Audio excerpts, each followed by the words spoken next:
karaba nk'umaze icyumweru udakaraba. Nafite umwanda.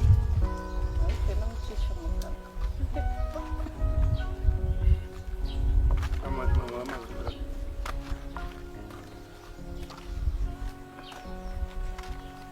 Rero ubundi matsa neza igihe cyose. Ukwiyunyuguza. Oya.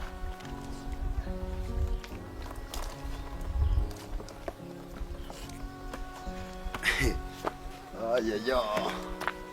Amazi yamena uzane duterekeho kuri iyi basi. Ago mazi gamene. Gamene uzane dutereke ku iyi basi.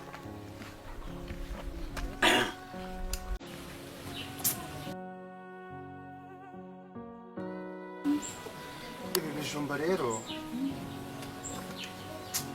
nuko ari ubukene ubundi umuntu yakaba bisomera amata.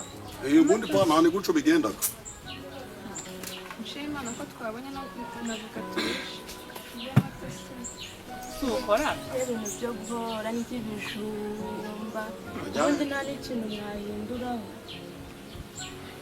Papa wagiye wihangana ukatugurira n'agaceri ko Ubu se haramo n'abakize mwana wanjye.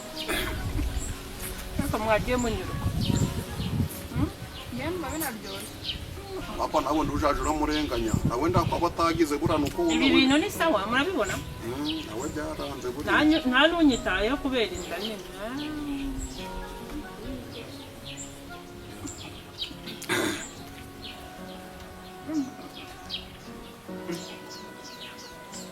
Izibakana Iyo n'ibijumba baravuga ngo ciyaze. Utugire gutya. Mubishaka mwabikora. Byose kube.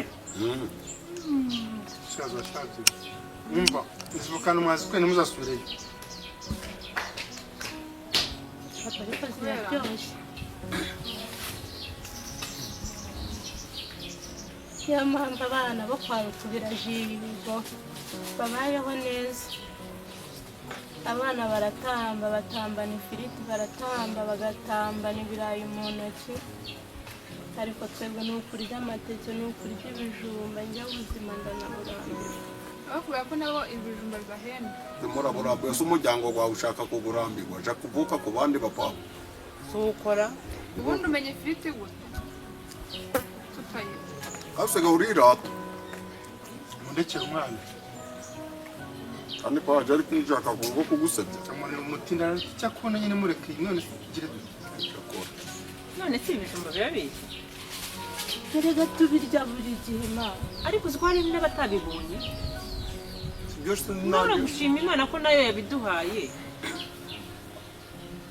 Ubu yibagije ba bantu baje ejo bundi mu rugo baje gusaba n'ibyo kurya. Ngaho reba na bariya bazaga gusaba hano.